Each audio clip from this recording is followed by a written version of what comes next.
गांव छोटा था, लेकिन उसके चारों तरफ फैला जंगल बेहद रहस्यमयी था।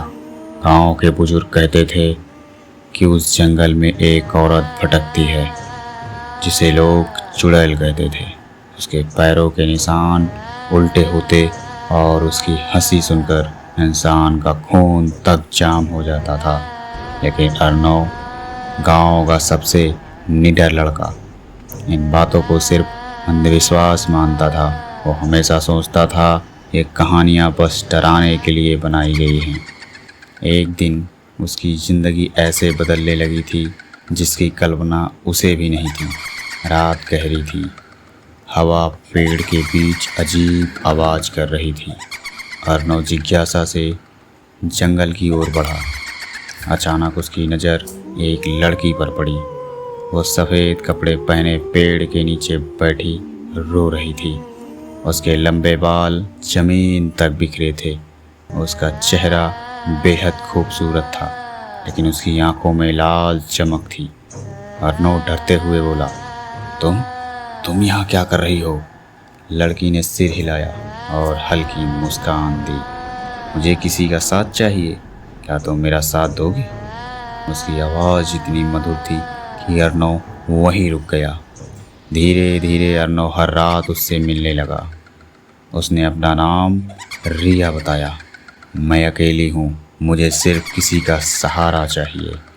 अर्नव उसके साथ घंटों बैठा रहता। उसकी बातें किसी जादू से कम नहीं थी। अर्नव को लगने लगा कि यह उसका सच्चा प्यार है। लेकिन गांव वालों ने कई बार चेताया, बेटा उस लड़की से दूर रहो, वो इंसान नहीं है। अर्नव हंस देता। उसे लगता गांव वाले सिर्फ डर फैलाते हैं। एक रात अर्नव ने देखा रिया अचानक खड़ी हुई और जंगल के अंदर गायब हो गई। अर्नव ने उसका पीछा किया। वो भागता हुआ एक खुले मैदान तक पहुंचा। वहां जमीन पर गहरे पैर के निशान थे, लेकिन वो निशान उल्टे थे, उल्टे पैरों के निशान। अर्नव का दिल तेजी से धड़कने लगा।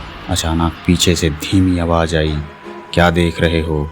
अर्नव पलटा और रिया वहाँ खड़ी थी, लेकिन उसका चेहरा बदल चुका था।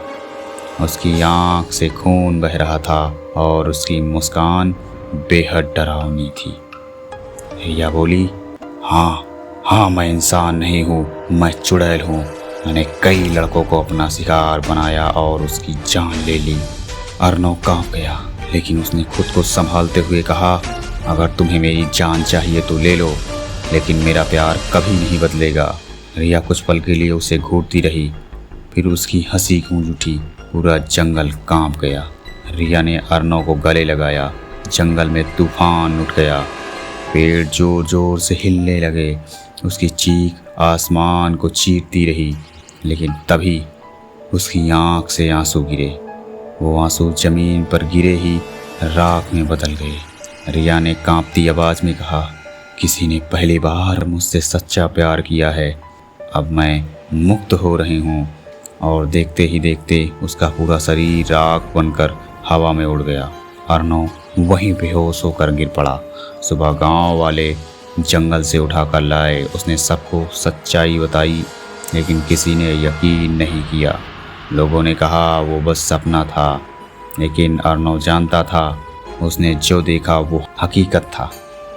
आज भी कहते हैं, चांदनी रातों में उस जंगल में किसी लड़की की हंसी गूंजती सुनाई देती है, लेकिन अब भी वो डरता नहीं, बस किसी का इंतजार करता है। तो दोस्तों, आप लोग को क्या लगता है, ये नकारात्मक शक्तियाँ होती हैं या नहीं? मुझे कमेंट सेक्शन में ज़रूर बताएं। मिलते हैं नेक्स्ट वीडियो में। तब तक के लिए जय हिंद, जय भारत, वंदे मातरम।